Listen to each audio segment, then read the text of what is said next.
हाल ही में एआईसीटीई ने शैक्षणिक सत्र 2025-26 के लिए देश भर के 58 इंजीनियरिंग और टेक्निकल कॉलेजेस को बंद करने का फैसला लिया है। इसके साथ ही 950 से अधिक इंजीनियरिंग और टेक्निकल कोर्सेज भी बंद कर दिए गए हैं। पहली नज़र में यह फैसला छात्रों और अभिभावकों के लिए चिंता का विषय लग सकता है, लेकिन इसकी सबसे महत्वपूर्ण बात यह है कि इन कॉलेजों को पूरी तरह नहीं, बल्कि प्रोग्रेसिव क्लोजर के तहत बंद किया जा रहा है। इसका मतलब है कि इन संस्थानों में नए फर्स्ट ईयर छात्रों का एडमिशन नहीं होगा, लेकिन जो छात्र पहले से पढ़ रहे हैं वे अपनी पढ़ाई और डिग्री उसी कॉलेज से पूरी कर सकेंगे।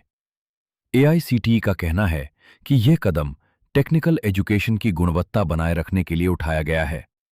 जिन कॉलेजों को बंद किया गया है उनमें लगातार कई वर्षों से बहुत कम एडमिशन हो रहे थे।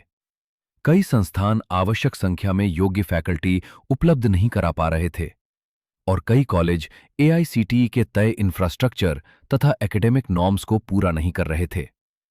कुल 58 संस्थानों में केवल 3 गवर्नमेंट एडेड हैं, जबकि बाकी 55 प्राइवेट कॉलेजेस हैं। राज्यवार देखें तो सबसे अधिक 12-12 कॉलेज उत्तर प्रदेश और महाराष्ट्र में बंद हुए हैं।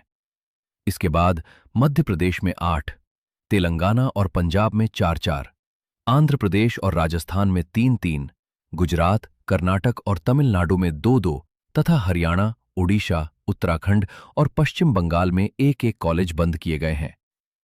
एआईसीटीई ने यह भी स्पष्ट किया है कि यदि किसी संस्थान को कभी कंप्लीट क्लोजर दिया जाता है तो वहां पढ़ रहे छात्रों को दूसरे मान्यता प्राप्त कॉलेजों में स्थानांतरित किया जाता है ताकि उनकी पढ़ाई प्रभावित न हो। पिछले कुछ वर्षों से इंजीनियरिंग कॉलेजेस में खाली सीटों की संख्या लगातार बढ़ रही है।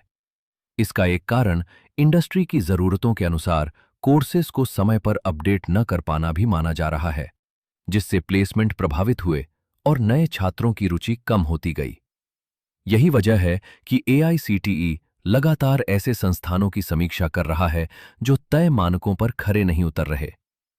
यदि आप या आपके परिवार का कोई सदस्य इंजीनियरिंग या टेक्निकल कोर्स में एडमिशन लेने की योजना बना रहा है, तो सबसे पहले एआईसीटीई से उस कॉलेज का अप्रूवल स्टेटस जरूर जांच लें।